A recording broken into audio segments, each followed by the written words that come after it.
Muchas gracias a todos por los que están. Hoy contamos con la grata presencia de Enrique Numavanti. Enrique es médico especialista en ginecología, obstetricia y medicina legal. Es doctor en medicina por la Universidad de Buenos Aires, profesor titular de medicina legal en la Facultad de Medicina de la Universidad de El Salvador, la USAL. Es director de la carrera de médico especialista en medicina legal, también de la USAL, y docente autorizado de medicina legal de la Facultad de Medicina de la Universidad de Buenos Aires. También es médico forense de la Justicia Nacional. Es un placer contar con él acá porque nos va a contar su experiencia trabajando en temática de salud y lenguaje claro tan importantes para todos nosotros. Enrique, todo tuyo. Bueno, ¿qué tal? Mucho gusto, muchas gracias. Buenas tardes a todos los presentes, que veo que son, por suerte, muchísimos. Gracias a Dios. Bueno, primero quería decir lo siguiente. Primero quería hacer un agradecimiento a todos los participantes por estar acá presentes y dedicarnos parte de su tiempo, ¿no es cierto? Y también por compartir el entusiasmo, porque cuando uno habla, cuando uno da una charla y hay otra persona que lo está escuchando, para mí es eso, el arte de compartir el entusiasmo entre ustedes que quieren escuchar, yo que quiero hablar y las ganas que le ponemos a pesar de las cosas de la vida. Entonces, el primer agradecimiento es para ustedes. El segundo, quisiera agradecer a los organizadores que me han invitado, a Vanina, Mariel Azaro, y especialmente a la doctora Nuria Gómez Velart, que yo les voy a empezar esta charla con infidencias, les voy a comentar una infidencia. Yo fui alumno en filosofía, en primer año de filosofía, de la doctora Velart, realmente. Así que nos conocemos hace un par de años, y es una grata alegría que también me haya invitado. Bueno, hoy tenemos que charlar un poquito de lenguaje claro en medicina. Antes de compartir el Power con algunos conceptos de lo que yo voy a ir hablando, para que ustedes no pierdan el hilo, cuando me propusieron esta charla y otra que di en el Hospital Cecilia Grierson, también para los médicos y para todo el personal de salud, la verdad que dije, ¿pero qué va a hacer un médico hablando de lenguaje claro? Fue lo primero que me vino a la cabeza, ¿no es cierto? Cuando Nuria específicamente me invitó. Digo, pero Nuria, ¿vos te parece que un médico va a hablar de lenguaje claro? Y la verdad que siempre estos temas son un desafío para mí. Cada clase que doy o cada charla es un desafío porque me invita a profundizar el tema, a conocer y a aprender. Entonces me puse ahí a ver, siempre voy maquinando algunas ideas previas de cómo organizar, bla, bla, bla, bla. Y la verdad que me apasionó después. Ahora me siento un apasionado del lenguaje claro en medicina. Me gustó muchísimo la temática, me pareció fundamental y hasta diría prioritaria la temática en muchos ámbitos, como ustedes, yo he visto el programa que tienen ustedes y he visto que tienen charlas con abogados, juristas, etc. En muchos ámbitos el lenguaje claro es prioritario.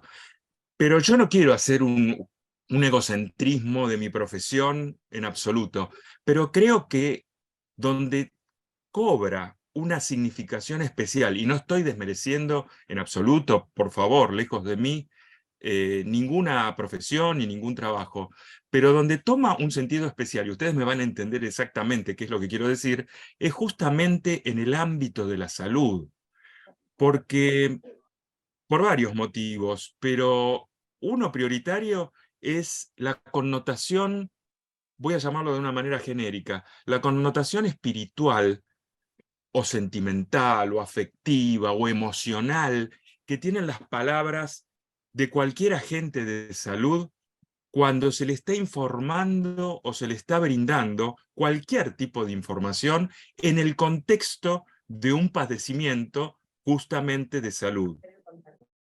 Eso tiene me parece a mí, me parece no, lo he vivido, y lo viví como médico, y a veces me ha tocado vivirlo como paciente, tiene una connotación especial, porque cuando uno tiene, a ver, cuando uno tiene un resfrío, no hay ningún problema. El problema está cuando uno tiene una verdadera afección de salud, donde la afección de salud quiebra no solamente el aspecto físico, sino también el aspecto del alma, el aspecto emocional, el aspecto espiritual. Y esa persona no es la misma que en el estado de buena salud. Las repercusiones son totalmente distintas, el poder de la comprensión de esa persona es totalmente distinta. Por supuesto que yo estoy generalizando, obviamente no voy a particularizar, porque puede haber personas que no tengan ningún problema y que no las afecte, inclusive, ¿no es cierto? Pero en la generalidad de los casos, diría yo que el corte brusco en la salud, donde la enfermedad irrumpe, produce un relámpago dentro de uno que hace tambalear un montón de esas estructuras. Si el médico, y cuando yo digo médico, discúlpenme, a veces no me doy cuenta, cuando digo médico quiero decir todo el equipo de salud, no solamente el médico, ¿no es cierto? Así que ustedes sabrán disculparme, porque a veces voy a decir médico y no me doy cuenta, inconscientemente. Es un problema profesional eso. Cuando a veces, cuando el equipo de salud tiene que dar una información, tiene que ser muy sutil, muy adecuadamente, muy especialmente brindada esa información, porque puede producir un maremoto adentro del paciente. Y lo que es peor todavía es si el paciente no nos entiende. Si en medicina o en el área de salud el paciente no nos entiende, eh, ¿cómo podría decirlo? ¿Cómo podría explicarlo? Para que ustedes, eh, cuando el paciente no nos entiende, la enfermedad está en el 50% perdida.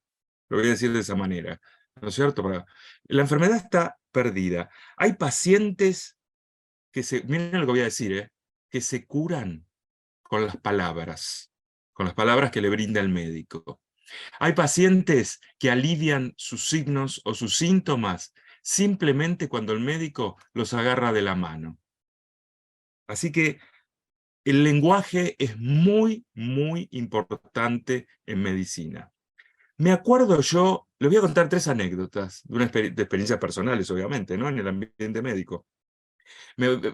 Cuando estaba empezando a preparar la charla, digo, pero ¿qué les cuento de mi experiencia? Se imaginarán que, como ustedes me verán, yo soy del siglo pasado, obviamente, así que tengo más de 35 años de ejercicio de la medicina, ¿no es cierto? No es de un día. He tenido muchas experiencias, pero me vinieron a la cabeza 3, en 3 momentos distintos de mi vida. Cuando yo era un médico muy joven, en el siglo pasado, ¿no es cierto? Y entré a mi residencia médica. Cuando yo entré a la residencia médica tenía 25 años, ¿no es cierto? Donde uno ahí se lleva el mundo por delante. Y más, esto lo digo en forma defectuosa, y más muchas veces los que estudian medicina. Entonces yo pensaba que me llevaba, siendo médico, me llevaba el mundo por delante. Entonces empecé la residencia como residente de primer año, y viene una noche, una mujer, yo soy, como bien lo dijo Vanina, ginecólogo y obstetra, viene una mujer por el servicio de ginecología, por un problema que tenía muy sencillo, a la cual le tuve que recetar óvulos. Tuve que recetar óvulos, que esto que lo otro. Claro, yo todo cientificista, no usaba lentes en ese momento, pero todo cientificista, que esto que lo otro, evidentemente algunas cosas hice muy mal. Porque a la semana siguiente, cuando vino de nuevo la mujer a verme, que yo la había citado a la semana siguiente, para ver cómo habían dado, me dice, doctor, mire, discúlpeme, pero lo que usted me dio no me sirvió para nada. Digo, pero ¿cómo no le sirvió para nada? Si yo le di esto, esto y esto, que es justamente para lo que usted tiene, bla, bla, bla, bla, bla, bla. Mire, doctor, la verdad que estoy igual o peor. Entonces ahí me senté con ella en el consultorio, y no sé por qué se me prendió la lamparita para preguntarles, a ver señora, pero ¿cómo se colocó los óvulos? Y me dice la señora, agarré un óvulo, me lo coloqué en la boca y lo tomé. Ahí a mí se me movió toda la estantería racional y emocional, porque evidentemente me di cuenta perfectamente, estaba en la certeza de que no una sola cosa, sino que muchas cosas había hecho mal cuando yo hablé con esa mujer y le expliqué qué era lo que tenía y cómo se tenía que colocar la medicación. Evidentemente lo dije muy mal, porque la mujer, en vez de colocarse los óvulos por vía vaginal, se los tomó. Por eso no le habían hecho absolutamente nada. Tenía razón. Ahí dije, algo pasa acá. Buah, era joven, seguí. Termino la residencia, viene la segunda anécdota, espero que no se aburran con esto, ¿eh? Viene la segunda anécdota, ya era un médico joven, pero ya tenía 28, 29, 30 años, estaba en la maternidad, estaba en la parte de obstetricia, estaba en la maternidad, yo era uno de los médicos más jóvenes en ese momento de la maternidad, entonces al más joven vieron que lo llevan siempre, me dice mi jefe, vení, Banti, vení que vamos a comentarle a esta mujer, a esta pareja, hombre-mujer, esta pareja embarazada, que tiene un retardo de crecimiento intrauterino. Entonces yo ahí le dije, supongo que no le vas a hablar así, le dije a mi jefe. ¿Y cómo querés que le hable? Me dice. Digo, si vos le decís a la mujer que tiene un retardo de crecimiento intrauterino, se va a pensar que el chico es retardado. Le digo, y no tiene nada que ver con eso. Hay que hablarlo de otra manera, cosa que la pareja entienda, ¿no es cierto? Bueno, nos sentamos. Mi jefe estuvo 1 hora explicándole a la mujer y a su marido por qué motivo había que internarla, por qué motivo había que hacerle la cesárea, por qué motivo había que hacer nacer al chico antes de tiempo, bla, bla, bla, bla, bla, bla. 1 hora. Cuando terminó, mi jefe se le da por preguntarle a la mujer y a su esposo, se le da por preguntarle, bueno, está todo listo, ¿no? Y entonces el marido abre la boca y dice, sí, doctor, está todo listo. Entonces quiere decir que está todo bien, ¿no? A mí ahí casi me da un infarto, porque yo dije, después de estar 1 hora, evidentemente seguimos con las cosas mal, porque si después de explicarle durante 1 hora que había que internarla, bla, bla, bla, bla, bla, bla, el esposo me dice que entonces está todo bien, se puede ir a su casa, dije, seguimos mal. Bueno, ya después empecé a trabajar bastante el tema del lenguaje, tratar de modificar los términos, no en forma científica, sino tratar de modificar los términos, ¿no? Como hacemos cualquiera cuando uno va a hablar una consulta a un abogado, le dice, por favor, háblame claro. En ese sentido, yo modificaba los términos. Después vamos a ver en esta charla a qué llamamos lenguaje claro, ¿no es cierto? O qué entendemos por lenguaje claro.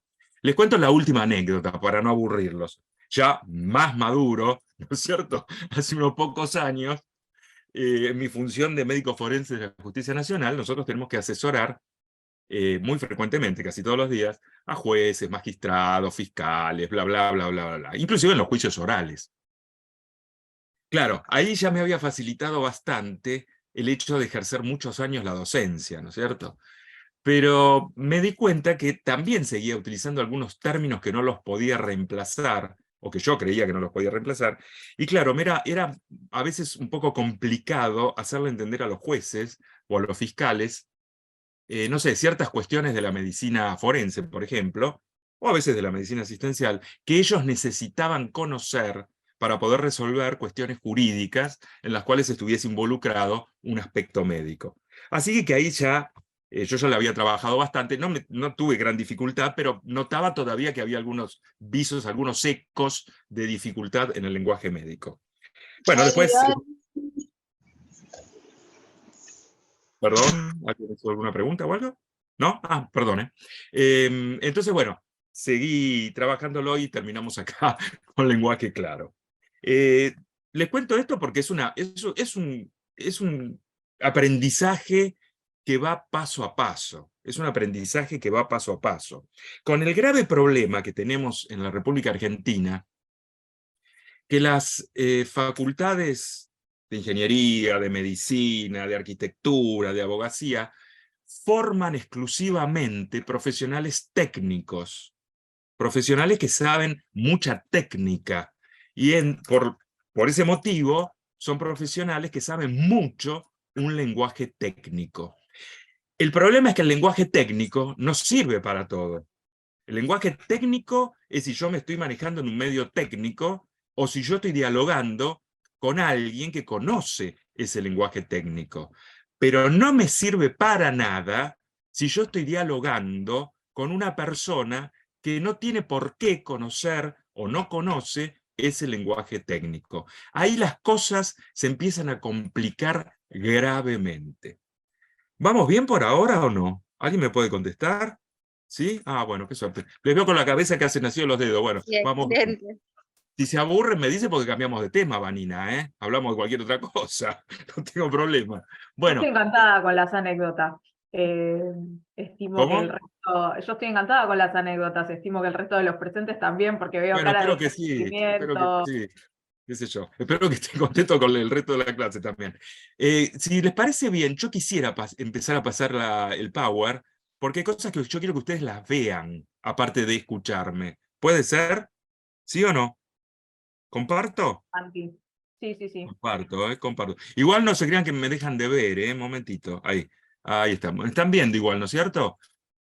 ¿Sí? Perfecto. Bueno, eh, cuando empecé a profundizar el tema del lenguaje claro, mejor dicho, del lenguaje técnico y del lenguaje claro, me di cuenta que tuve que ser prácticamente un autodidacta, ¿no es cierto? Y que muchas veces encontré lo que decía Martin Heidegger en el siglo pasado, en este prólogo a este libro hermoso, si a alguno le interesa lo puede leer, Caminos de Bosque, donde él asimilaba un bosque y yo lo asimilo a veces al lenguaje técnico, ¿no es cierto? En este caso, el lenguaje médico, donde a veces los médicos hablamos y hablamos sin lenguaje claro, y nos vamos metiendo a veces por caminos, por senderos como en un bosque, ¿no es cierto? Esos senderos que nos vamos metiendo y que el paciente a veces nos mira con cara de desconcertado, con cara de asombro, con cara de no entender nada, o por el contrario, a veces asiente con la cabeza o dice que sí, porque todavía tiene en su cabeza metido, ¿no es cierto?, el concepto de que el médico está por encima, ¿no es cierto? Entonces, frente a podríamos decir, a un pseudo respeto o a una intimidación, dicen que sí. Entonces nos metemos en ciertos caminos que a veces terminan mal, como en el bosque, porque en el bosque puede haber caminos que lleven a un lugar, puede haber caminos que se entrecruzan, o puede haber caminos que terminan en un abismo. Lo peor de eso es que no darse cuenta es que uno está caminando adentro de un bosque. ¿Saben por qué? Porque en el bosque o la selva, ¿no es cierto?, raramente llegan a la persona, al piso, los rayos del sol, porque están cubiertos por la vegetación. Y nosotros necesitamos la luz, el rayo del sol, para salir de ese sendero que nos parece misterioso, que es la traducción de un lenguaje técnico a un lenguaje claro para el paciente. Yo acá tengo que hacerles otra aclaración por las dudas. Hace muchos años, muchos no, un par de años, yo dejé de hablar de enfermo o enferma o lo que quieran, ¿no es cierto? Porque me parecía, la sentía yo mismo, me repercutía a mí, me hacía un eco a mí mismo cuando decía enfermo, en el sentido que me parecía que lo estaba señalando o que lo estaba, como que había una especie de estigmatización. Es un concepto mío esto, nada más, ¿eh? Que había como una especie de estigmatización. Entonces yo empiezo a usar sinónimos. A veces digo enfermo, a veces digo paciente, que tampoco me gusta esa palabra, ¿no es cierto? Pero bueno, digo enfermo o digo paciente para que me entiendan todos. A veces digo doliente, a veces digo padeciente. Se los aclaro porque van a escuchar todos esos sinónimos dando vuelta por ahí. Muy bien. El lenguaje claro, yo le agregué una cosa a el título de esta charla. El lenguaje claro no tiene que ser únicamente claro. En la República Argentina tiene que ser también situado. ¿Y qué digo cuando digo que tiene que ser situado? Digo que en los centros hospitalarios, por ejemplo, o de salud de la República Argentina, eh, ingresan muchos padecientes que provienen de otras regiones de la República Argentina o inclusive de países limítrofes. Entonces el lenguaje no es suficiente con que únicamente sea claro, sino que aparte de claro hay que agregarle otro adjetivo calificativo que es el de situado. Esas dos palabras, lenguaje claro y situado, no tendrían que estar apartados de la cabeza de todos los agentes de salud, en primer lugar. ¿Qué estoy diciendo cuando digo que los agentes de salud y el médico con su paciente, con su enfermo, tienen que hablar con un lenguaje claro y situado? Lamentablemente, estoy diciendo que los médicos, en este caso, ¿no es cierto?, y el resto del equipo de salud, tienen muchas funciones para hacer. Obviamente, la otra vez fui a dar una charla de este tema al Hospital Cecilia Grierson y todos me decían, sí, doctor, muy bien todo lo que usted dice, pero ¿sabe la cantidad de cosas que nosotros tenemos que hacer acá? Y sí, las sé, porque yo soy médico, eran todos médicos jóvenes. Yo soy médico mucho antes que vos, así que las sé y hacíamos más cosas todavía. Así que, pero son cosas inherentes a la medicina. El que estudia medicina tiene que saber que tiene que hacer muchas cosas, muchas cosas. Si no lo puede hacer, se tiene que cambiar de carrera, lamentablemente. Entonces me puse a pensar para resumir todas esas cosas, cuáles serían las funciones del médico en la actualidad, de siempre, pero más arraigado en el momento actual. Se lo puse ahí. El médico y el equipo de salud, discúlpenme, ustedes saben que es la sinonimia para mí, médico, equipo de salud. El pensar es fundamental, porque el que no piensa, sonamos. Es imposible que nos conduzca a un lugar bueno. A partir del pensar, que es la primera, tiene que actuar, porque el actuar es inherente, es la técnica médica, saber hacer un parto, saber operar, saber hacer un diagnóstico, bla, bla, bla, bla, bla, bla. Pero le empecé a agregar ya hace tiempo, una antes que la otra, hace más tiempo que la otra, es el escribir. Los médicos no saben escribir, el personal de salud muchas veces no sabe escribir, ¿no es cierto? No digo que no sepan a lo mejor sintaxis o gramática, que a veces no la saben, pero no tienen una grafía que sea comprensible y entendible. Entonces tienen que aprender a escribir. Pero ese es otro capítulo. Nos llevaría 3 horas mínimo poder hablarlo. Pero el que le agregué ahora más modernamente a raíz de todo esto es que tiene que saber hablar. El médico tiene que saber hablar frente a su paciente, frente a su doliente, y no solamente frente al paciente. Ustedes saben que la relación en el momento actual no es más la relación médico-enfermo, es médico-paciente-familia. Entonces el médico tiene que saber hablar frente al paciente y frente a la familia. Por lo tanto, todas las funciones del agente de salud las resumí en estos 4 renglones: pensar, actuar, escribir y hablar. Y lo remarco siempre, que todo esto integra el acto médico o el acto del agente de salud. Eso en primer lugar, ¿no es cierto? Ahora, muy bien, ahí está, estaba teniendo mi puntero. ¿Ustedes ven mi puntero si yo lo deslizo? ¿Se ve? ¿Sí? Sí, se ve. Ah, perfecto, entonces lo voy a usar como puntero. Estas son las dos vertientes. Esta nos llevaría a otra cosa. El hablar, como su nombre lo indica, es explicar algo a alguien, como lo puse ahí. Lo que trataremos de hacer nosotros es ver qué pasa con este tema de lenguaje claro y situado. El lenguaje claro y situado, ya les digo, que tiene las mismas características que la escritura, como piso común, que es el lenguaje de ser comprensible y de ser interpretable. Ahora bien, dicho esto, tenemos que entender esto que yo les preparé acá, que la comunicación, en realidad es una red compleja dentro de las ciencias médicas. Es una red compleja, porque como ustedes ven, la comunicación no se efectúa únicamente entre el médico y el enfermo, sino que esa es solamente una arista, porque hay comunicación entre el médico y su paciente, obviamente, el médico con otro colega, el médico con la familia, el paciente después habla con la familia. A su vez, si nosotros pedimos una interconsulta con otro colega, es muy probable que el colega hable con la familia o que también hable con el paciente.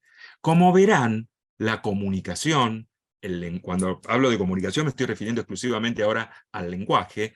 El lenguaje es una herramienta muy importante en medicina, ¿no es cierto? Ya sea un lenguaje verbal, como lo puse ahí, o un lenguaje no verbal, que ahora después vamos a ver exactamente a qué nos estamos refiriendo. Entonces, la primera cuestión que uno tiende a pensar, y que es la que pensé yo, ¿qué me están diciendo cuando hablamos de un lenguaje claro y situado? Bueno, lo que me están diciendo cuando hablamos de un lenguaje claro o situado es que en el ámbito médico siempre van a existir estos dos niveles, que ya se los mencioné al principio. Un nivel, puse primer nivel no porque esté por arriba, ¿no es cierto? Porque, bueno, lo puse así. Un primer nivel o un nivel, vamos a decir, no, primero y segundo, un nivel que es el lenguaje técnico, como ya les mencioné anteriormente, que es el médico con otro médico o muchas veces con otro personal de salud, donde ahí, en ese diálogo, en general, no hay ningún tipo de inconvenientes, excepto que uno de los dos participantes del diálogo no tenga el conocimiento técnico. Bueno, si no tiene el conocimiento técnico, tiene que volver a primer año de la Facultad de Medicina en ese caso. El otro nivel es del médico con su paciente, y ahí es donde encontramos el problema. Ahí es donde están o donde surgen los problemas, porque ahí es donde tenemos que aplicar el lenguaje claro. ¿Y qué es un lenguaje claro? Vuelvo a repetir. Es un lenguaje que es una conversión, es una, podríamos decir, una interpretación del lenguaje técnico.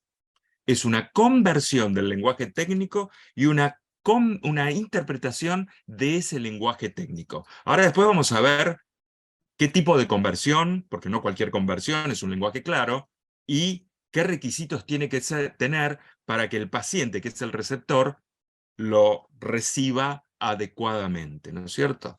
Para eso me parece interesante saber qué significa lenguaje, desglosar, ¿no es cierto? ¿Qué significa lenguaje y qué significa claro? Yo no voy a, la verdad que no voy a explicar acá, porque no soy lingüista, pero qué significa lenguaje. Aparte, no sé si la profesora Gómez Velar me está escuchando, pero de ninguna manera me atrevería ni a hablar de lenguaje exclusivamente desde el punto de vista lingüístico. Sí les voy a decir que desde el punto de vista del equipo de salud hay tres tipos de lenguaje que utilizamos. El lenguaje verbal, es decir, el oral, ¿no es cierto? Por ejemplo, cuando hacemos lo que comúnmente se llama interrogatorio, que a mí esa palabra no me gusta dentro de la medicina. La palabra correcta es anamnesis, ¿no es cierto? Porque interrogatorio parece una cosa más del ámbito, a lo mejor, policial o policíaco. No me gusta el interrogatorio. Con la familia, el lenguaje gestual. El lenguaje gestual es muy importante, que muchas veces lo olvidamos. Eso también tiene que haber un lenguaje claro. Cuando el médico está frente a su enfermo, a su paciente, ¿no es cierto? Y el paciente le da los, qué sé yo, a ver, digo, los análisis de sangre, por ejemplo. Le ofrece los análisis de sangre. Entonces el médico se pone a mirar los análisis de sangre, hace así y empieza con los ojos, a revolear los ojos. Y frunce el ceño, y mira los análisis y pone la cara así. El paciente ya se altera.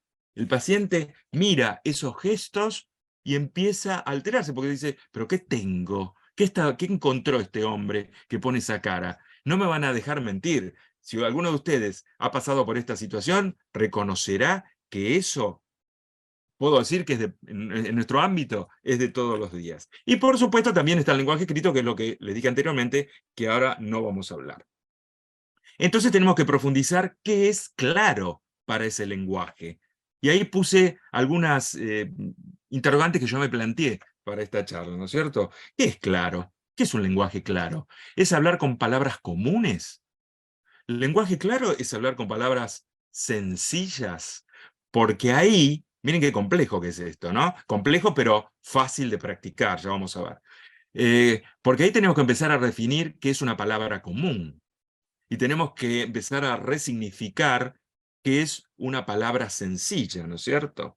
Es hablar sin tecnicismos. ¿Se puede hablar sin tecnicismos? ¿Hay palabras más iluminadas que reemplacen al tecnicismo? ¿Será todo eso, como puse ahí? ¿Es otra cosa eso, el del lenguaje claro? ¿No es cierto? Y vamos a ver que tiene unas cuantas aristas. La principal arista que encontramos es esta. Algo yo referí en la introducción. En las facultades de medicina, específicamente es lo que conozco en profundidad, hay un gran déficit de enseñanza de habilidades comunicacionales, porque se restringe casi exclusivamente a esto que ustedes tienen en pantalla, a conocimientos técnicos, a habilidades técnicas, cómo saber operar, cómo hacer una sutura, bla, bla, bla, y a destrezas técnicas. Toda la currícula de medicina, ¿no es cierto?, de las facultades de medicina, están enfocadas a eso. Por supuesto que puede haber alguna excepción. Miren que yo doy clases en la UBA, doy clases en El Salvador, obviamente, doy clases en la UCA, doy clases en UCES, no me acuerdo dónde más ya, pero así que tengo una variedad entre público, privado, podría ser, confesional, etcétera, etcétera. Podría haber alguna que tiene alguna temática de lenguaje claro, pero ¿saben dónde lo focalizan? Al lenguaje claro utilizado a dar malas noticias. Entonces, hay una especie de entrenamiento, que tampoco es la locura, pero hay una especie, el agua no, pero hay una especie de entrenamiento para adiestrar un poquito al médico de cómo tiene que dar malas noticias exclusivamente. Pero la medicina no se estructura con las malas noticias exclusivamente, porque ahí todo es una redefinición en la vida. Ahí tendríamos que redefinir qué consideramos que es una mala noticia. Porque para algún paciente una mala noticia es pensar que se va a morir, porque tiene X enfermedad. Ahora, para otro paciente con otra contextura intelectual y con otra contextura espiritual, una mala noticia es decirle que no va a poder ir a trabajar por una semana, porque tiene una gripe. Entonces, ¿qué es una mala noticia, no es cierto?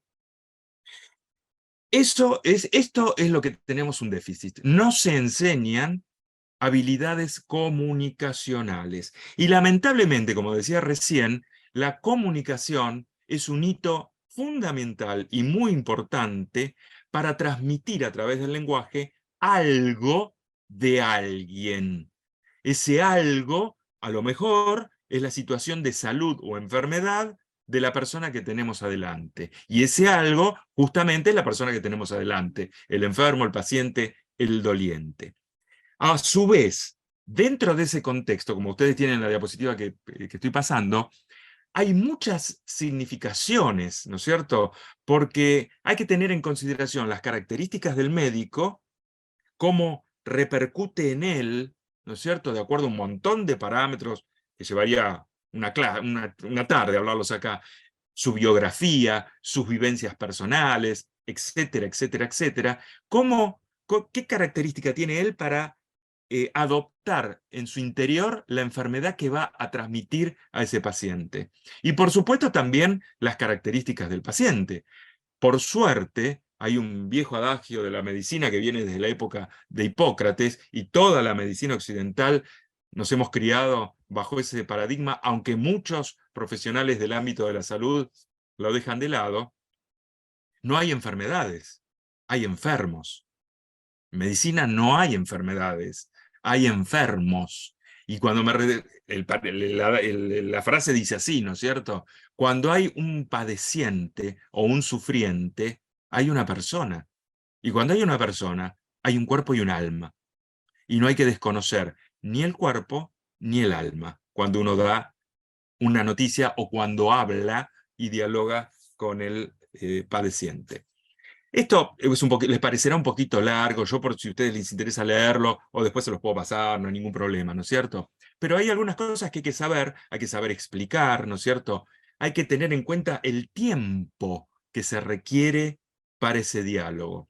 Una de las cosas que me decían en el hospital, que obviamente yo la conozco, no hace falta que me lo digan ellos, pero ellos me lo decían frente a mi charla, es que el escaso tiempo que hay en los hospitales y en los consultorios de los hospitales para poder realizar una correcta, voy a llamarlo así de esta manera, entrevista entre el médico y el paciente. Son minutos nada más, donde hay que hacer una serie de preguntas, hay que examinar al paciente, etcétera, etcétera, y eso a veces no les daba lugar a poder hacer todo esto que estamos hablando, ¿no es cierto? Yo les puse en amarillo lo que me parece más destacado, algo que ya les empiezo a entrever en esta charla, a qué se refiere el lenguaje claro. El lenguaje claro tiene esta primera pata, podríamos decir así. El lenguaje claro es saber verificar por parte del médico o del agente de salud si el paciente comprende lo que el agente de salud le está diciendo. Y también hay que ver si el médico está comprendiendo lo que el paciente le habla y le dice. Como ven, ya nos estamos metiendo en una de las patas, para mí, ¿no es cierto?, que sustentan el lenguaje claro y situado dentro de la órbita médica. La primera es esta: saber si el paciente comprende y entiende lo que le estoy diciendo. Ahora vamos a ver cómo el agente de salud cómo puede saber si el paciente lo está comprendiendo o lo está entendiendo. Por ahora estoy dando los primeros conceptos, ¿no es cierto? Recuerden que en ese diálogo que se da entre el agente de salud y el padeciente, acá les hice una lista, podría poner muchísimas cosas más. Ningún diálogo de ese tipo puede faltarle simpatía, agrado, rechazo, fastidio, impaciencia, enojo, idealización, pena, omnipotencia, empatía. Todos son factores del médico y todos son factores del paciente, ¿no es cierto? Así que eso es muy, muy importante. Y por otro lado, lo que les decía recién, ¿qué significado tiene para el médico lo que va a transmitir? Porque el significado que tenga para el médico, lo que va a transmitir, es lo que va a decir. No se olviden ustedes que el lenguaje proviene del pensamiento. Pensamiento y decir, ¿no es cierto? Pensamos y decimos. No decir, también que algunas personas dicen lo primero que no piensan, dicen lo primero que les parece, ¿no es cierto? Pero no estamos hablando de eso. Hay que tener una racionalidad. Cuando digo racionalidad estoy hablando de que hay que pensar para después hablar y emitir lo que vamos a decir, ¿no es cierto? No estoy hablando en este caso de que estemos pensando cuál es el sujeto, el verbo y el predicado, la gramática, pero sí una estructura del contenido. Y esa estructura del contenido de lo que voy a decirle al otro, que es un padeciente, va en cierta manera a responder, muchas veces inconscientemente, con las vivencias, con las expectativas, con las preocupaciones, como lo dije antes, con su biografía, es decir, su historia individual y familiar, ¿no es cierto? Depende de los signos y síntomas que tenga la enfermedad, cómo pueden repercutir si el médico tuvo también esa enfermedad, los temores, etcétera, etcétera, etcétera. Podría haber puesto un montón. Eso va a condicionar a cómo el médico va a transmitir esa información. En el paciente, perdón que me pasé una diapositiva, un segundito. En el paciente. En el médico, me parece que me equivoqué. En esta es el paciente la que estaba explicando. En esta es en el médico. Eso por hablar y no mirar lo que estoy pasando. Disculpen. El médico también tiene un significado que está ahí, ¿no es cierto? Miren lo que puse ahí abajo, en el punto 8. Miren lo que puse en el punto 8. La vocación. La vocación. Tendríamos que hablar, un día tenemos que hacer una charla sobre la vocación. La vocación. La vocación, yo se los digo porque tengo experiencia, mucha experiencia, con alumnos de grado, en todas las facultades, en la mayoría. Yo diría que el 90% no tiene vocación. Miren lo que estoy diciendo, me estoy arriesgando a decir esto, que el 90% no hay vocación. Porque la vocación de cualquier cosa, ¿no? Es aquello que uno tiene antes de saber que lo tiene. Y en un momento se da cuenta y hace las cosas con alma. Yo a veces mi materia se da en el último año de la carrera. Entonces a veces le digo a los que ya van a recibir, traten de hacer siempre la medicina con el alma. El físico ya lo tienen. Y la técnica ya la tienen acá de la facultad. Pero traten de hacer las cosas con el alma, porque si no, no caemos en la verdadera profesión. Discúlpenme que yo hable así, es un concepto muy particular mío. No caemos en la profesión.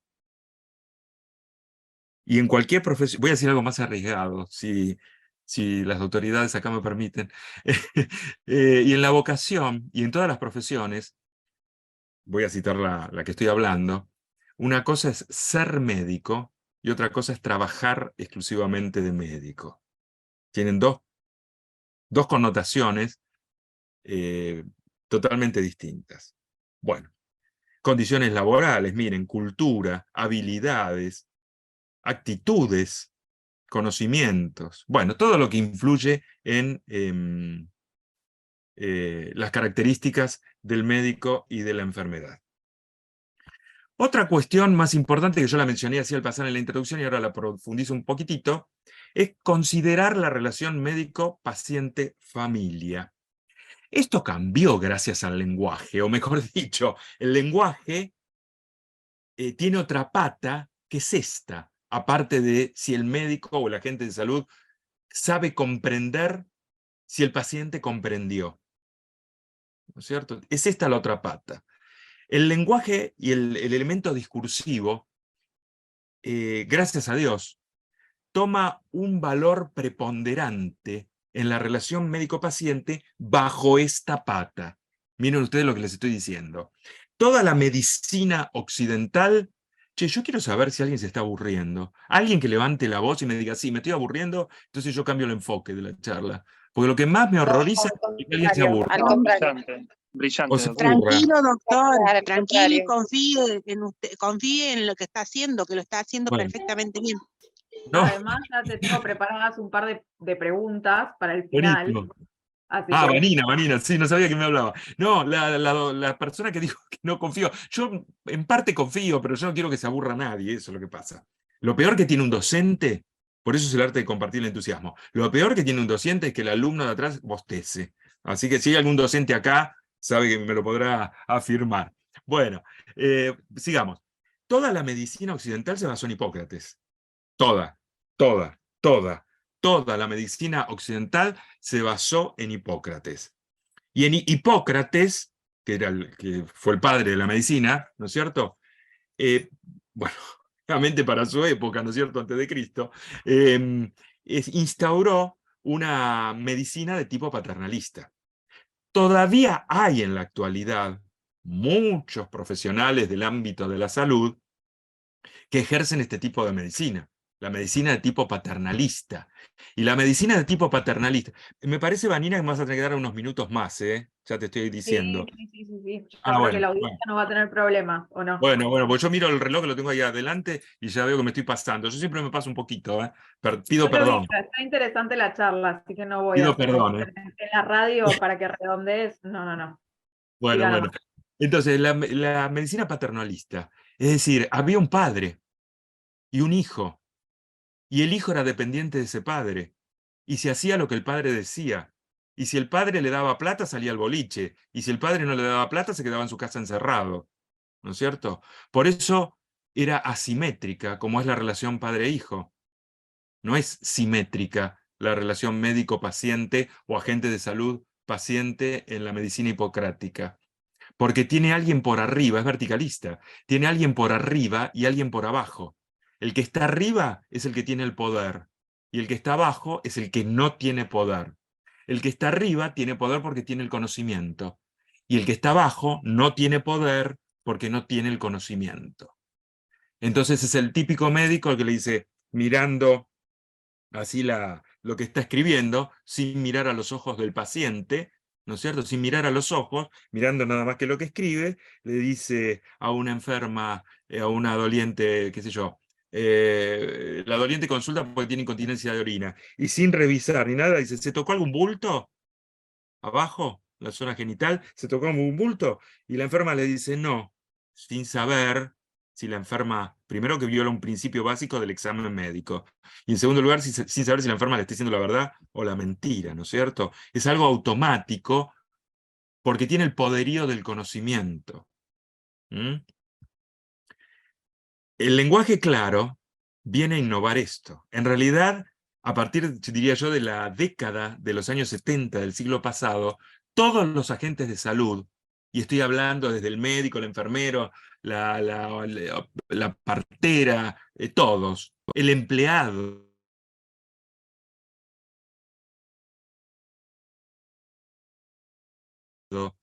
han sido violentados en el pensamiento. Todos fuimos violentados en el pensamiento. Todos los agentes de salud, a partir de la década de los años 70 del siglo pasado, nos violentaron el pensamiento. Cuando digo violentaron, lo estoy diciendo en buen sentido, es decir, de movilizador, de pegar un giro. No lo estoy diciendo en el sentido de violencia, de algo feo, ¿no es cierto? Nos violentaron el pensamiento. ¿Saben por qué? Porque cambió la relación médico-paciente. La relación médico-paciente que era vertical pasó a ser horizontal. Y estoy hablando de los años 70 del siglo pasado, no ayer, ¿no es cierto? Pasó a ser horizontal. Porque alguien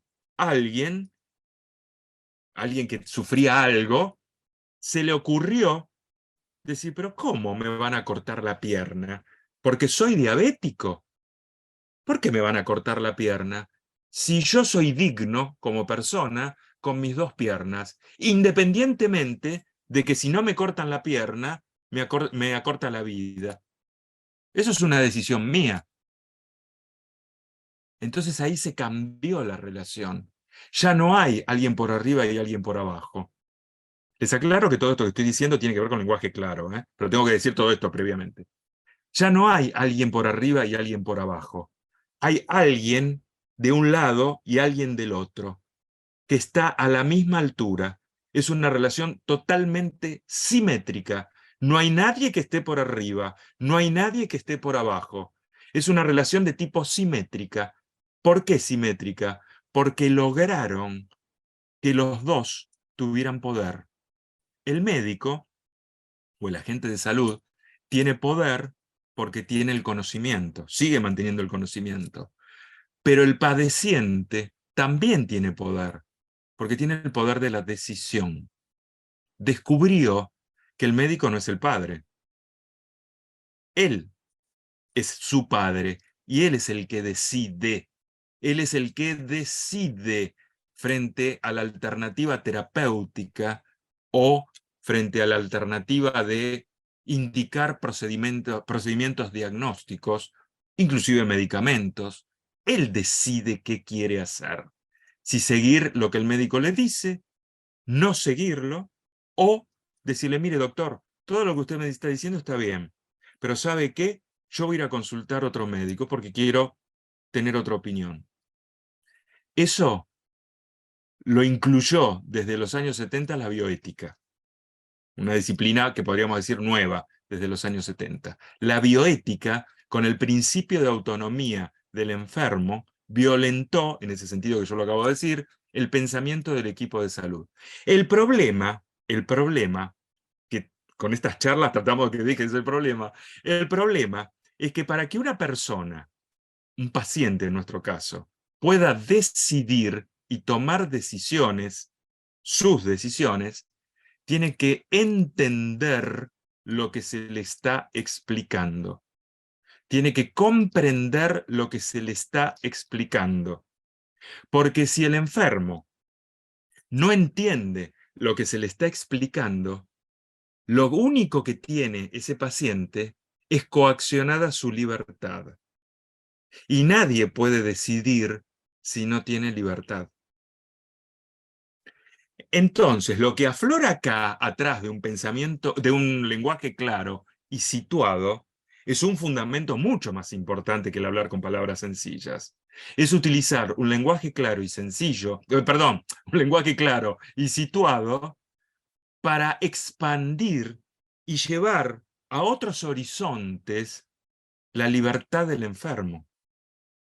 Que el enfermo deje, o a ver si ustedes, si no me entienden, por favor, o si digo alguna palabra, una palabra, algo técnica, me lo hacen saber y yo la transformo porque a veces no me doy cuenta. Si el enfermo está preso y tiene su libertad y su ser muy comprimido y encarcelado porque lo está condicionando su enfermedad, el médico, con el lenguaje claro y situado, tiene que tender a expandir ese horizonte de libertad del enfermo, para que el enfermo pueda decidir entre las alternativas que el médico o el agente de salud le ofrecen. Mire, señor, usted tiene esto, bla, bla, bla, bla. Lo que habría que hacer es cortarle, estoy diciendo un ejemplo real, pero lo estoy exagerando un poco, ¿no? Cortarle la pierna para que pueda vivir un año más o no.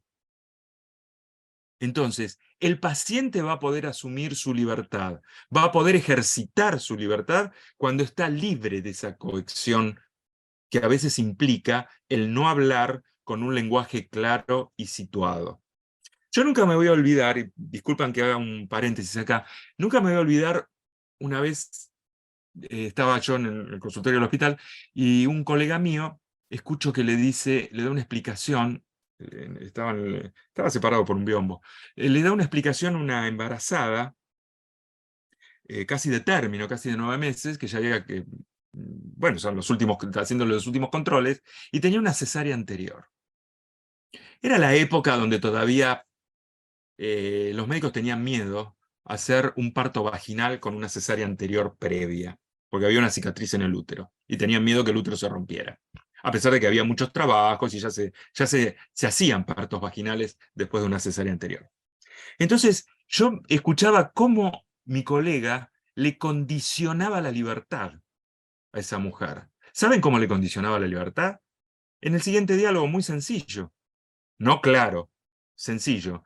Le decía, mire señora, porque la embarazada le preguntaba, bueno doctor, ya falta poco, ¿cómo cree usted que va a hacer esto? Le decía, mire señora, hacemos lo que usted me diga. Le decía, hacemos lo que usted me diga, pero mire que si intentamos un parto vaginal, usted tiene altas posibilidades de que se le rompa el útero y que el chico no sabemos qué va a pasar. Ahora, si le hacemos una cesárea, es todo mucho más programado y no va a pasar nada. Fíjense ustedes cómo con ese lenguaje pseudo sencillo, el médico condiciona la respuesta del que tiene enfrente, porque estrecha su horizonte de posibilidades al estrechar y coartar externamente su libertad. Seguimos. La libertad del enfermo, que es fundamental para poder decidir a punto de partida de un lenguaje claro y situado, ustedes lo conocerán a través de lo que puse ahí abajo, que se denomina consentimiento informado. Consentimiento informado. La palabra consentimiento en su etimología más remota, no significa decir que sí. A mucha gente y muchos médicos creen que dicen, toma, firmame el consentimiento informado, así te puedo operar. No, el consentimiento no significa decir que sí. La palabra consentir, consentirete, del latín, significa caminar juntos. No significa decir que sí. Yo puedo consentir diciendo que no. ¿No es cierto?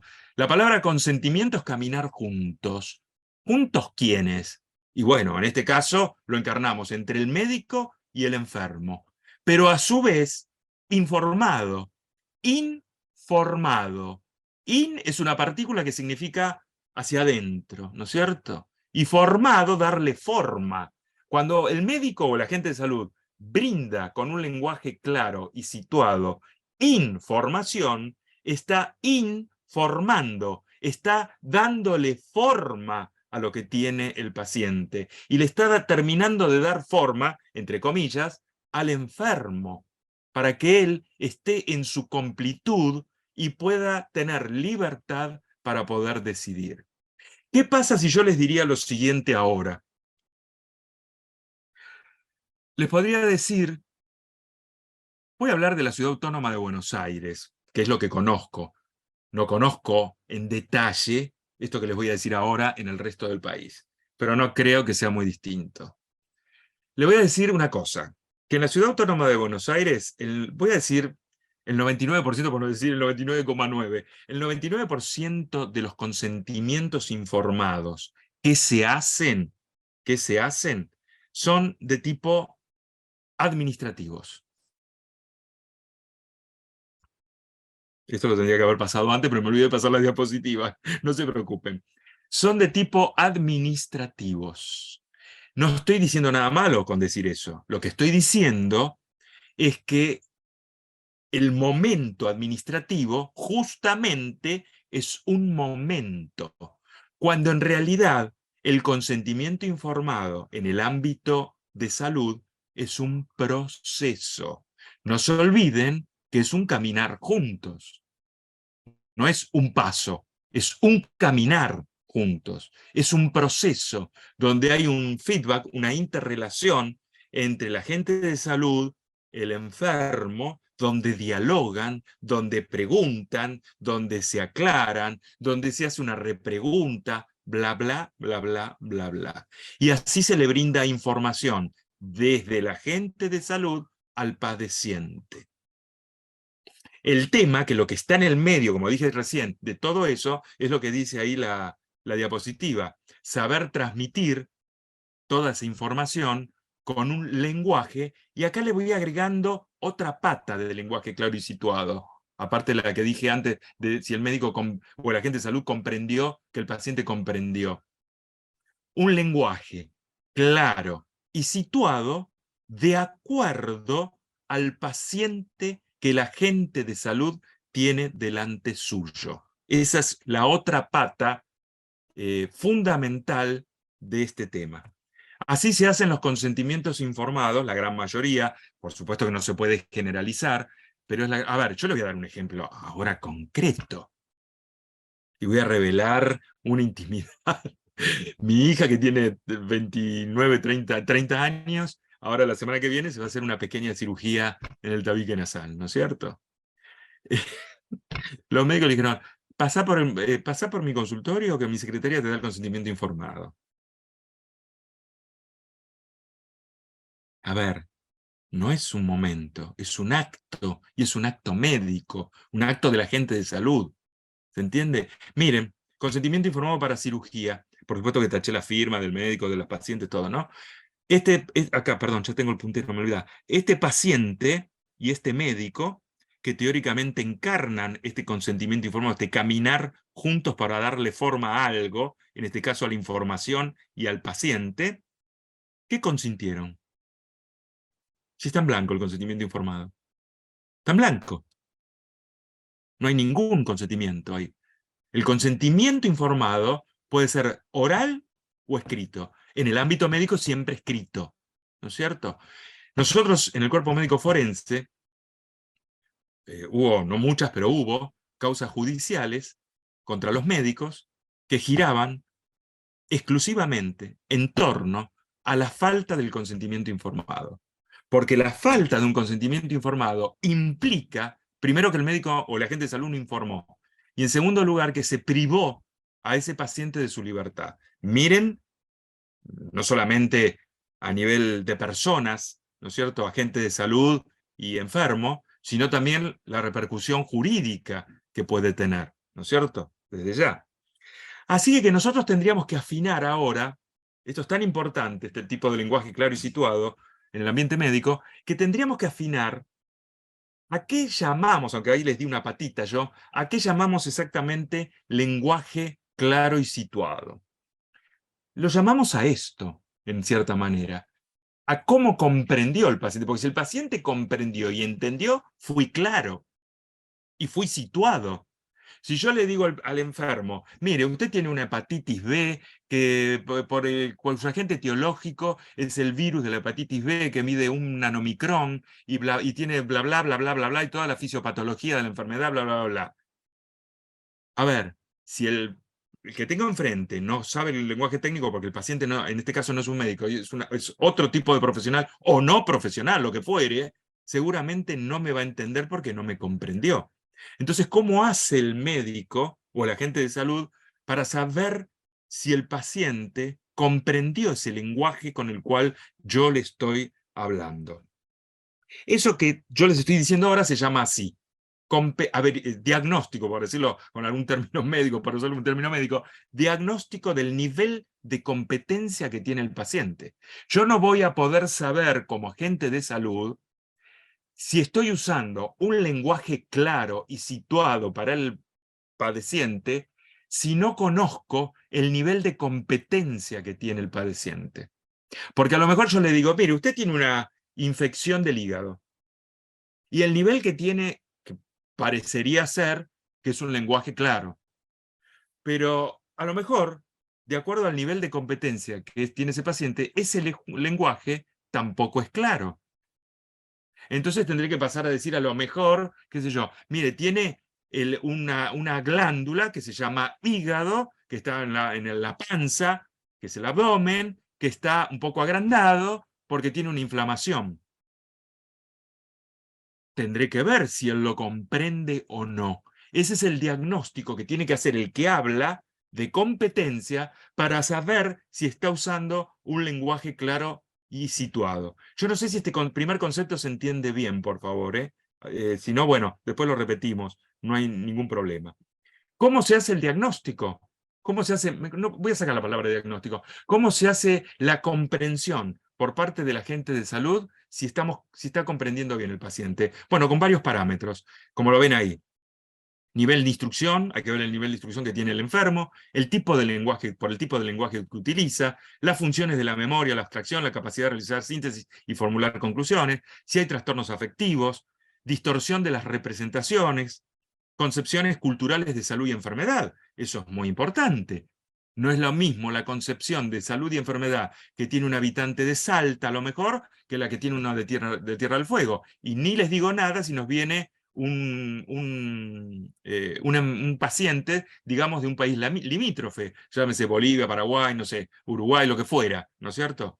Bueno, Uruguay no es limítrofe, pero digamos Bolivia, Paraguay, Chile, lo que fuera.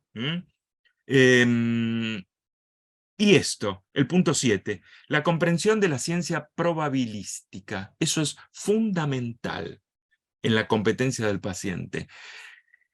Entre paréntesis, ¿qué significa este punto? Significa que no es lo mismo para determinados enfermos que yo le diga, mire, usted tiene, voy a decir algo grosero, discúlpenme, usted tiene el 80% de probabilidades de morirse. Y yo cierro el discurso ahí. Yo tengo que saber, si hago ese discurso, que a mí me parece claro, no estoy hablando de que tengo que repensar de acuerdo a todo esto, si el enfermo conoce o sabe lo que significa una probabilidad. La connotación que tiene la palabra morirse. Yo estoy diciendo una cosa groserísima, una forma groserísima para que todos nos entendamos, obviamente. Hay muchas connotaciones, pero lo que tengo que saber es si el paciente comprende que tiene un 20% de que no se va a morir. Ojo con eso, que parece una tontería, pero es muy importante. Hay pacientes que no lo entienden porque tienen otro nivel de competencia, no el adecuado para decir ese discurso. Mire, usted tiene el 80% de probabilidad de morirse. O al revés, usted tiene el 20% de probabilidades de andar bien. Primero hay que redefinir qué es andar bien. Y segundo, hay que ver si el enfermo entiende y comprende que tiene un 80% de probabilidades de morirse. Entonces, habría que erradicar, en realidad muchas veces, los conceptos de probabilidad y hablar en proporción. Por ejemplo, usted tiene del 1 al 10, el 5 de andar bien, o el 8 de andar bien. Entonces, el tipo sabe, el paciente sabe que hay 9 o 10, y si no sabe, hay que decírselo inclusive. Ojo con esas cosas porque son importantísimas. Hay 3 niveles de competencia del paciente. Yo no voy a profundizar mucho en esto, simplemente les tiro la onda, ¿no es cierto? Hay 3 niveles de competencia del paciente. Yo no pretendo, creo que Vanina tampoco, no pretendemos que a lo mejor dentro del equipo de salud, el empleado que está, por ejemplo, en la atención de la guardia, que es un empleado administrativo, sepa esto. Pero el empleado administrativo está, digamos, integrado al equipo de salud y hay alguien que vela por él, que tiene que adiestrarlo en esto también, dentro de esa órbita. A mí me pasó como paciente, gracias a Dios, por cosas insignificantes, pero porque yo aparte nunca digo, que ni quiero molestar a mis colegas, ni nunca, cuando veo a un colega ignoto, a mí, yo quiero que me atienda uno que no me conoce, porque los que conoce ya son viciados cuando uno lo conoce. Entonces una vez fui a un lugar, bueno, me atiende uno que no me conoce, y estaba justo en la guardia, entonces digo, bueno, voy a ir a la guardia a preguntar, a ver si hay tal especialista. Y el administrativo, adelante de toda la sala de espera de la guardia, me dice en voz alta, señor, ¿usted por qué problema viene? Entonces yo me acerqué y le digo, mira, te voy a decir la verdad, no te puedo decir adelante de todo. Mentira, yo porque soy malo también. Le digo, no te puedo decir por qué problema vengo. ¿Se entiende lo que estoy diciendo? ¿No? Yo lo digo medio jocoso pero y más agrandado, pero se entiende lo que estoy diciendo, ¿no? O el paciente que sale del consultorio en el hall de espera, son todas vivencias, no personales, pero vivencias, he visto, está en la sala de espera llena de gente y el secretario le dice, pero te tengo que dar la nueva fecha porque te tenés que hacer el HIV. Ah, bueno. Estamos muertos ahí, estamos fritos. Bueno, así que alguien de ese equipo de salud tiene que adiestrar, por decirlo de alguna manera, así como se adiestra el médico, tiene que velar por todas estas cosas de todo el personal.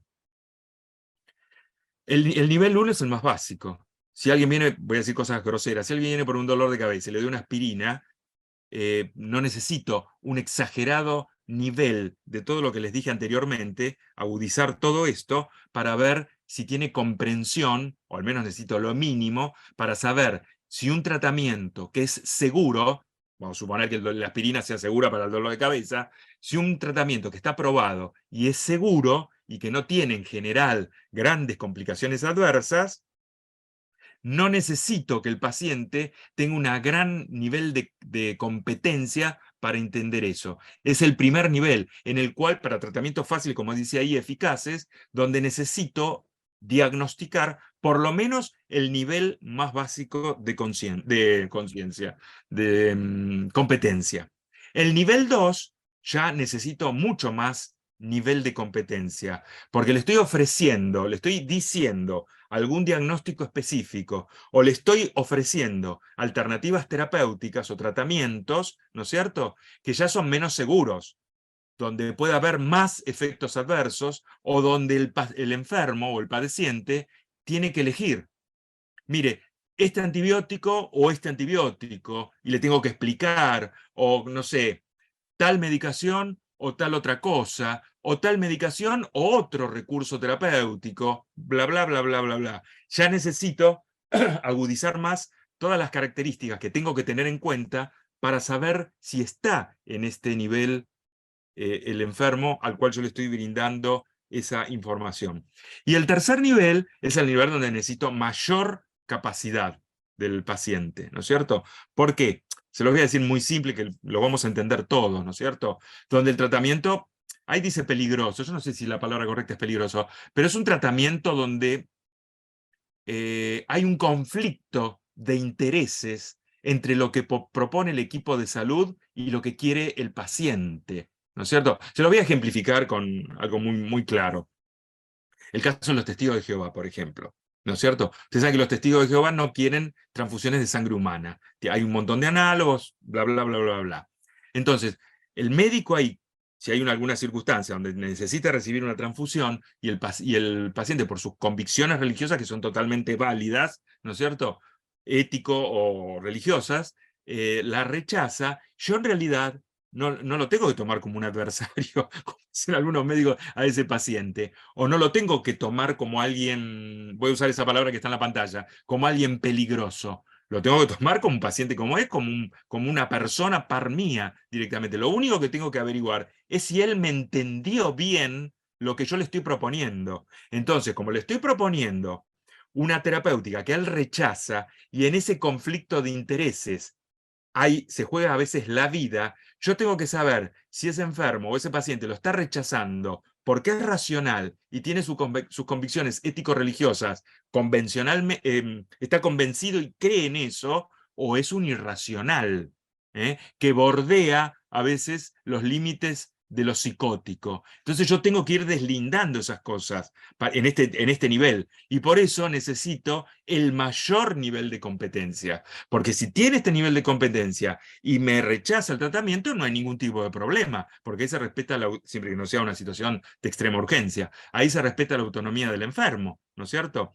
Pero tengo que saber si lo está haciendo con convicción, ¿no es cierto? Y con una convicción, diría yo, racionalizada. Espero que esto se entienda, podríamos hablar de un montón de tiempo, ¿no? Pero no quiero tampoco estar de nuevo, porque si no, esta charla va a durar 5 horas. Bueno, ¿cómo se brinda la información? Lo que más me interesa, ya esto lo dijimos, bla, bla, bla, esto, vuelvo a remarcarlo, conocer el nivel de competencia del enfermo y utilizar un lenguaje claro y situado de acuerdo a la competencia del enfermo. ¿Por qué? Porque acá yo voy a coronar, esto no significa que estoy terminando, pero falta muy poquito, acá yo voy a coronar lo que significa un lenguaje claro y situado en medicina. Significa lo que yo les puse en la segunda diapositiva, pero la quise pasar por alta para no despertarlos demasiado en ese momento. Significa lo que yo llamo, hay otros, la doctora Vidal y Benito, que es una excelente médica del CEMIC, también lo llama de esa manera, ella fue, me parece, más la pionera, lo que uno llama un lenguaje claro y situado, es como un traje a medida del paciente. El lenguaje claro y situado es un traje a medida del paciente.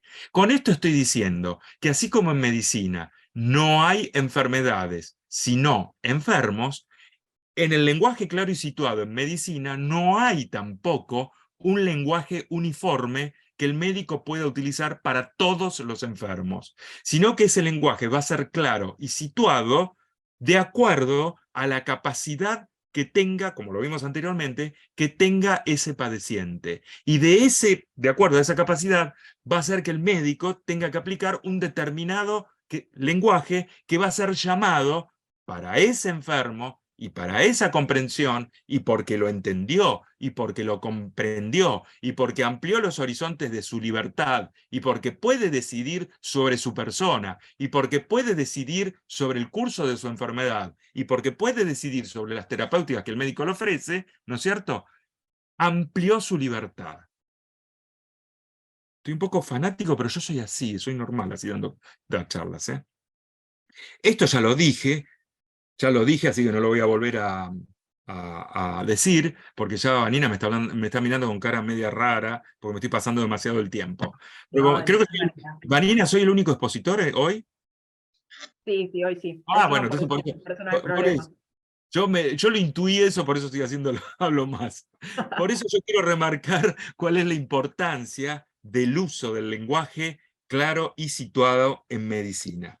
No se olviden de esto, que el lenguaje claro y situado realza la libertad y la responsabilidad del padeciente a través del respeto de su autonomía y el respeto a partir de esa autonomía y esa libertad a tomar una decisión. No se olviden que ahí hubo un cambio, un giro paradigmático en el equipo de salud. Y tampoco quiero que se olviden, y discúlpenme, esta es una pata interesante, tampoco quieren que se olviden lo que dice esta diapositiva, que las leyes argentinas desde hace unos cuantos años en materia de salud tienen un corte autonomista, pero autonomista, diría yo, jerarquizando el poder de decisión del enfermo. Solamente, esto ya lo paso rápido, solamente para mencionar algunas, les puedo mencionar, por ejemplo, la ley 26.529. La ley 26.529 íntegramente destaca la autonomía del paciente en relación a las instituciones de salud y a los agentes de salud. Y no lo digo yo, lo dice la ley, ¿no es cierto? Miren, acá dice, requiere el consentimiento informado del paciente para todas las prácticas. Es decir, no hace falta que vuelva a hablar de lo que les dije del consentimiento informado. Miren, la información tiene que ser dada de acuerdo para que el paciente tenga autonomía de su voluntad. Esperen que voy a correr esto del lugar. Ahí está. Para aceptar o rechazar determinadas terapias o procedimientos médicos. Y dice cómo tiene que ser esa información. Parece que nosotros, los del equipo de salud, muchas veces no leemos las leyes, ¿no es cierto? Dice, entiéndase por información sanitaria, la que hay que brindar, aquella que de manera clara, suficiente y adecuado a la capacidad de comprensión del paciente. Eso es el lenguaje claro y situado. Yo le agrego situado. Porque a lo mejor tenemos un paciente extranjero o otro paciente del interior del país que tiene su regionalismo, entonces por eso digo situado. Entiéndase por consentimiento informado, miren, emitido luego de recibir por parte del profesional interviniente información clara, precisa y adecuada con respecto, vuelvo a repetir, a su diagnóstico, bla, bla, bla, bla, bla, bla. Otra ley, la 27.610, es la que permite la interrupción voluntaria del embarazo y la interrupción legal del embarazo. Destaca la autonomía de la voluntad, lo puse en verde, para respetar las decisiones de las pacientes, en este caso de la mujer o de cualquier otra persona con otra identidad de género, pero que tenga capacidad de gestar. ¿Cómo lo hace? Priorizando por parte del personal de salud el acceso a la información. Y dice cómo tiene que ser la información: actualizada, comprensible, veraz, con lenguaje y formatos accesibles. Otra ley, se las tiro así al pasar, la 26.742, es lo que ustedes conocen con la ley de muerte digna. Miren de qué estamos hablando dentro del lenguaje claro y situado, ¿eh? Ley de muerte digna, ¿no es cierto? Ahí, un día tendríamos que dar una charla, Vanina, de muerte digna, porque ahí tendríamos que definir qué es muerte y tendríamos que redefinir qué es dignidad. Tendríamos para hablar, me Lo entusiasmaría. anoto, lo anoto. Anotalo, anotalo cuando quieras, me entusiasma, me entusiasma. Dale. Anotalo cuando quieras, yo estoy a disposición. Miren, la ley dice, habla de autonomía de la voluntad, consentimiento informado en forma fehaciente. Y si informar de forma fehaciente significa que el paciente, que le llegue al paciente esa información y que sea entendida y comprendida por él. No se olviden la importancia que tiene el lenguaje claro y situado en la relación médico-enfermo. Es una relación de confianza, la relación entre el enfermo y el médico y el equipo de salud, decía Leín Entralgo. Forma lo que yo llamo una verdad, el lenguaje claro y situado, cuando los dos entendemos de qué estamos hablando, ¿no es cierto? El enfermo o el equipo de salud, el equipo de salud y el enfermo, una verdadera alianza terapéutica. Cuando yo dije que las palabras curan, no estoy diciendo una tontería, ¿eh? Hay trabajos escritos sobre eso, la curación por las palabras, ¿no es cierto? Por supuesto que no de cualquier cosa la curación, pero la palabra clara y situada, bueno, cambia un montón de estas cosas. El vínculo de cooperación entre el médico y el paciente actúa sobre el paciente, ahí tienen un montón de cosas, disminución del temor, uso adecuado de procedimientos. El que sabe lo que le van a hacer, y cuando digo sabe, es la comprensión de ese lenguaje de quien explicó, cuando sabe lo que le van a hacer, pierde un montón de temores. Cuando yo entro en el tren fantasma, como se decía cuando yo era chico, entramos en el tren fantasma porque faltamos algo que no conocemos. Entonces nos da temor y gritan todos adentro del túnel del tren fantasma. Acá es lo mismo. Si el médico no habla claro y el paciente no lo entiende, el paciente entra en una licuadora. Una licuadora es el tren fantasma, en una zona donde empieza a pelotear para cualquier lado su espíritu y su cuerpo. Bueno, esto ya lo dije. Este es un subcapítulo del lenguaje claro y situado. Esto también tendríamos que hablar de esto solo un montón de tiempo. ¿Qué decir? ¿Cuánto decir? El médico y el equipo de salud tienen que saber cuánto tiene que decirle al paciente. Hay un texto muy interesante que se llama ¿Cuánta verdad necesita el hombre? Es el título. Yo lo agarré, lo copié de ese libro y digo, ¿cuánta verdad necesita un padeciente? ¿Cuánta verdad necesita una familia? Cuando digo cuánta verdad, no estoy diciendo que hay que decir mentiras, ¿eh? Atenti, atenti. Hay que saber decir cuánta verdad y en qué momento decirla y en qué contexto decirla. No es cosa que nosotros digamos una verdad de manera inadecuada, el paciente salga y se tira por un puente. Ojo. ¿Cómo decir, cuánto decir y dónde decir? Sobre la relación médico-paciente quiero que se lleven esto también, ¿eh? Hay que ampliar los horizontes de libertad. Libertad bien entendida, no hacer lo que quiero, sino querer lo que hago, que es distinto, ¿eh? Ese tipo de libertad. Es decir, una libertad con responsabilidad, tanto del padeciente como del equipo de salud. ¿Para qué? Para que pueda, obviamente, decidir. Y por último, ya voy cerrando, como verán, ¿no es cierto? Las conclusiones. No voy a decir mucho más en esto, porque es más o menos lo que estuve hablando acá. Lo único que quisiera, acá está, es esto. El lenguaje será claro cuando el paciente comprenda lo que se le explica, porque se ha evaluado previamente su competencia para saber lo que es capaz de entender o comprender. Y por eso no existe un único lenguaje claro y situado, sino que es un traje a medida de cada paciente. Ya cierro con 3 palabras más, si me permiten todos ustedes, no se cansaron, y Vanina tampoco. Yo creo que el fondo, cada día lo pienso más, y cada día estoy más convencido de eso. Yo creo que el fondo, ¿saben qué involucra? La relación entre el equipo de salud y el padeciente, y la relación con la familia también, y con ese lenguaje claro y situado. ¿Saben lo que es? Una sola palabra. Una sola palabra que ya los griegos,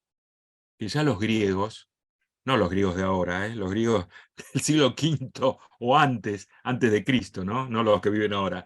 Ya los griegos la tenían. Los griegos clásicos eran fabulosos. Primero porque tenían dioses para todos.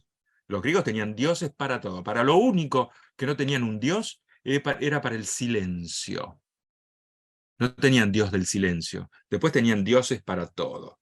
No tenían dioses del silencio porque para los griegos antiguos clásicos no existía el silencio. La vida de los griegos antiguos era esta palabra que está escrita acá en griego antiguo, no en griego moderno. Era esta palabra que está acá, que estaba integrada por una preposición y una palabra. La preposición dia y la palabra logu. La preposición dia en griego clásico significa caminar entre o a través de. Y la palabra logu, que viene de la palabra logos, significa pensamiento, discurso, palabras. De esta palabra dialogu viene nuestra palabra diálogo. De acá deriva diálogo, de esta palabra. Diálogo, lo que nosotros llamamos diálogo, significa caminar a través o entre las palabras. Quienes dialogan, lo único que están haciendo es caminar juntos a través o por medio de las palabras. Por eso los griegos clásicos no tenían dioses del silencio, porque ellos consideraban que la vida en su totalidad era un diálogo. Espero que nosotros podamos entender la vida como un diálogo y fundamentalmente todo el aspecto de salud a través de un diálogo claro y situado. Muchas gracias. Bueno, Enrique, ha sido una charla pasional, emotiva, con mucha información. Creo que las personas que están acá presentes coinciden conmigo. Tenía 3 preguntitas, pero estamos, sí, cortísimos de tiempo, así que las voy a dejar pasar. Igual algunas las respondiste porque tenían que ver con el Mire, consentimiento informado, las leyes de derecho al paciente, así que está explicado. Nada, un placer escucharte, un placer que hayas estado acá con nosotros para contarnos esta experiencia, lo que investigaste, lo que viviste, lo que conoces. Así que bueno, me yo llevo quiero, para la próxima a ver la charla de muerte digna. Me parece que podría ser muy... Acá dicen, queremos un bis, cuando hay otra charla. Así que me llevo lo de muerte digna y vemos qué podemos hacer porque da para cortar mucha tela este tema. sí, sí. Yo quiero decir 2 cosas. Primero que estoy muy contento. Yo le pongo pasión, como habrán visto, porque me encanta hablar y transmitir algo. Así que lo hice toda la vida de que estaba en la carrera de medicina. Me encanta. Así que me encanta compartir esto con ustedes. Me encanta que me critiquen en el buen sentido, si hay algo que hice mal, o si algo que no se entendió, o lo que quieran. Tengo muchísimos defectos. Uno de ellos es no respetar el tiempo. Lamentablemente, es un defecto que llevo íncito, que siempre me alargo un poco más, porque siempre me acuerdo de tal cosa, entonces la digo y siempre... Así que les pido 1000 disculpas a los oyentes, porque es una falta de respeto no respetar el tiempo. Ustedes saben que los argentinos somos puntuales para algo. No somos puntuales para llegar, pero sí para irnos. Yo al revés. Soy puntual para llegar, porque siempre me gusta estar puntual, pero para terminar las charlas soy totalmente impuntual. Así que les pido disculpas, ¿eh? Bueno, Súper Ivanini, comprensible, cuando quieras hacemos felicito. muerte digna o lo que vos quieras, no hay ningún problema. Mientras yo pueda Obvio. hacerlo, ¿no? Es decir, que mi capacidad me dé para hacerlo. El tema que quieras. Buenísimo. Bueno, lo llevo. Te agradezco nuevamente por haber estado acá con nosotros. Acá hay palabras de agradecimiento y muchas flores hacia todo lo que expusiste. Así que nada, te agradezco nuevamente y al resto nos vemos el próximo jueves.